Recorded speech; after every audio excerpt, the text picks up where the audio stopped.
ബാലരാമ, എന്തോ വാഹനം ഏതോ വന്നിട്ടുണ്ട്. ഓ,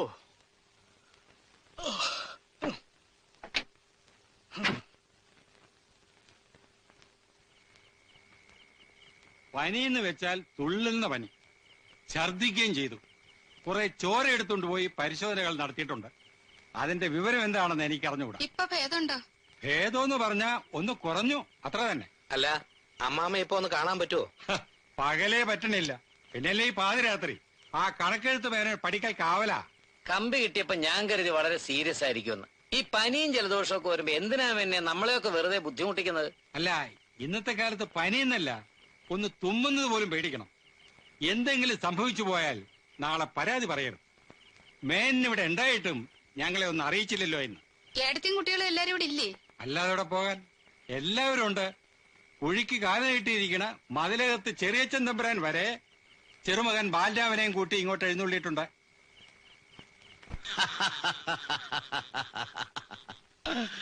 അപ്പോ മദ്രാസിൽ നിന്നും സുഭദ്രാവർമ്മയെത്തി.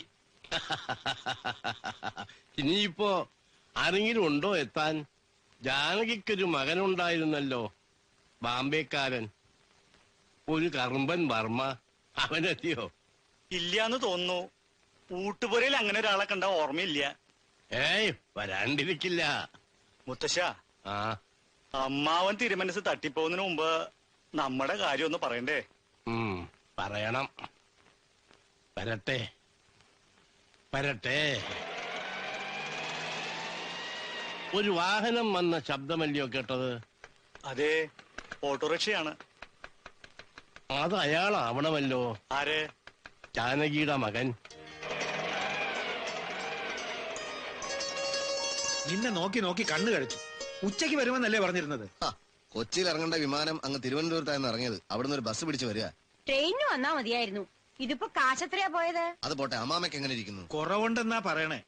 സത്യാവസ്ഥ ആരോട് ചോദിച്ചാ മനസ്സിലാക്കുക? അമ്മയും അച്ഛനും അമ്മാമ്മയുടെ അടുത്ത് തന്നെ ഉണ്ടായിരുന്നല്ലോ. അതെങ്ങനെ? കേറി ഒന്ന് കാണാൻ സമ്മതിച്ചത് ഒരേ ഒരു പ്രാവശ്യ. അതെന്താ? ഏട്ടൻ തിരുമനസിന് പ്രായം ഏറും തോറും വാശിയും ശുണ്ഠിയും വർദ്ധിച്ചു വരിക. ഇപ്പൊ നമ്മോടൊന്നും ഒരു താല്പര്യവും ഇല്ല. മഹാരാജാവിനേക്കാളും പ്രൗഢി സെക്രട്ടറി രാമമേനോനാ. പിന്നെങ്ങനാ? ഏട്ടൻ എന്തെങ്കിലും സംഭവിക്കുന്നതിന് മുമ്പ് കുറച്ച് പണമോ ഭൂമിയോ എന്തെങ്കിലും കിട്ടിയാ നമ്മുടെ ഗുപ്തന് കൊള്ളാം. ഓരോരുത്തർക്കുള്ള മഹാ ഏട്ടൻ തിരുമനസുകൊണ്ട് എഴുതി വെച്ചിട്ടുണ്ടെന്ന് ആ കണക്കെഴുത്ത് വേനോ പറഞ്ഞല്ലോ. പക്ഷെ ഏട്ടന്റെ കാലശേഷം കിട്ടൂന്ന് മാത്രം. അല്ലാണ്ട് ആർക്കും കൊടുക്കാനാ? മക്കളോ ഇല്ല. വല്യമ്പ്രാട്ടിക്കാണെങ്കിൽ പണത്തിന്റെ സ്വത്തിന്റെ ഒരു കാര്യമില്ല. നമുക്ക് കഷ്ടിക്കുള്ള വഹ വെച്ചിട്ടുണ്ടാവും, അത് ഉറപ്പാ. എന്താ ഉറപ്പ്? ഉറപ്പുണ്ട്. മറ്റാർക്ക് കൊടുക്കുന്നതിലും അസാരം കൂടുതലേ നമുക്ക് വയ്ക്കൂ. എന്താച്ചാ ഏട്ടൻ തിരുമനസുകൊണ്ട് കലയെയും കലാകാരന്മാരെയും ബഹുമാനിക്കുന്ന ആളാ. പിന്നെ ഇവിടെ സംബന്ധം ചെയ്തൊരു ബ്രാഹ്മണൻ ഞാൻ ഒരാളേ ഉള്ളൂ. ഇപ്പോഴും നല്ല നേരാണെങ്കിൽ ഒരു പദം ആടിക്കാണിച്ചാൽ ഉടനെ തരും പാരിതോഷികം. ദാ ഈ മോതിരം ഓർമ്മയുണ്ടോ? എന്റെ രൗദ്രഭീമനെ അദ്ദേഹം മനസ്സറിഞ്ഞ് പ്രസാദിച്ചതാ. നിങ്ങളുടെ വിചാരമൊക്കെ മണ്ടത്തരാ. എന്റെ ഈശ്വര, ഇങ്ങനൊരു ബുദ്ധിയില്ലാത്ത നമ്പൂരിയാണല്ലോ എന്റെ ഏട്ടൻ കണ്ടുപിടിച്ചു തന്നത്. രാജവംശത്തിൽ ജനിച്ചെങ്കിലും ബുദ്ധിയില്ലാത്ത തനിക്ക. താനും തന്റെ സഹോദരിമാരും അവരുടെ ഭർത്താക്കന്മാരും ഇങ്ങനെ വട്ടം ചുറ്റുന്നത് എന്തിനാന്നേ ഏട്ടൻ തിരുമനസിന് നന്നായിട്ട് അറിയാം. സ്വത്തിനും പണത്തിനും ഒന്നും അതിമോഹം ഇല്ലാണ്ട് ഒതുങ്ങി നിന്നാൽ നമ്മളോട് ഇഷ്ടമുണ്ടാവും ഏട്ടന്. പിന്നെ ഒരു കലാകാരൻ എന്നുള്ള ബഹുമാനവും. മനസ്സറിഞ്ഞ് എന്തെങ്കിലും തരുന്നത് നമുക്ക് തന്നെയായിരിക്കും, ഉറപ്പാ.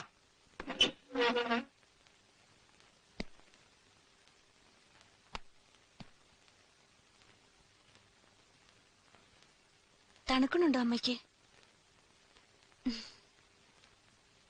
തല ഒന്നുകൂടെ തോർത്തിക്കോളൂ സരസ്വതി. ഞാൻ ആ കുങ്കുമച്ചെപ്പൊന്ന് എടുക്കട്ടെ. കുങ്കുമം ഞാൻ എടുക്കാം. ഞാൻ തോർത്തിയ വല്യമ്പ്രാട്ടി രാവിലെ തന്നെ ദേഷ്യം പിടിപ്പിക്കണ്ട.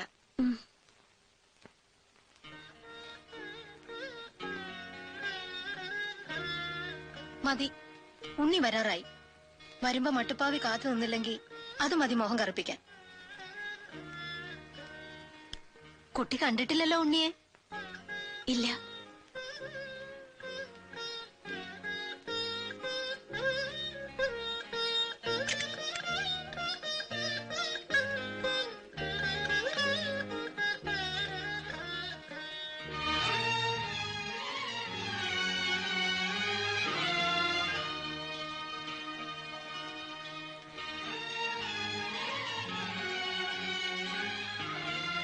ഉണ്ണി നമ്മളെയൊക്കെ പറ്റിക്കുക. വികൃതി തരം അവന്റെ കൂടപ്പിറപ്പാ. എത്ര നാളായി ഞാനിങ്ങനെ കാത്തിരിക്കാൻ തുടങ്ങിയിട്ട്.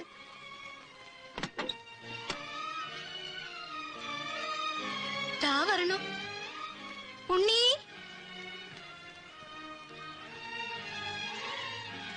മോർണിംഗ്. അത് ഗുപ്തൻ തമ്പുരാനാ.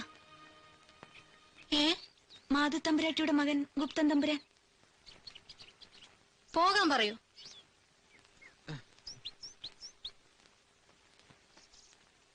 ഉണ്ണി ഇന്നും വരില്ല അല്ലേ?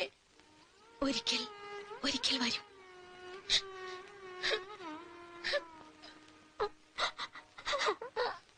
തിരുമനസ്സുണർന്നു.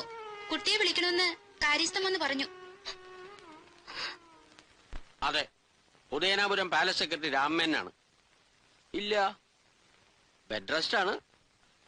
ഇല്ല, അതെ, സോറി, ബുദ്ധിമുട്ടാണ്. ഞാൻ പറഞ്ഞോളാം. വലഞ്ഞല്ലോ. അല്ല മെന്നെ, ഞങ്ങളൊക്കെ ബന്ധുക്കളല്ലേ, ഞങ്ങളോടൊക്കെ എന്താ എത്ര വലിയ ശത്രുത? ഒന്നുമില്ല. എന്നോട് വിരോധം തോന്നിയിട്ട് ഒരു കാര്യമില്ല. അവിടെ നിന്ന് കൽപ്പിക്കുന്നതേ എനിക്ക് അനുസരിക്കാൻ നിവൃത്തിയുള്ളൂ. ആരെയും മുകളിലേക്ക് കയറ്റി വിടണ്ടെന്നാണ് അവിടുത്തെ ഓർഡർ.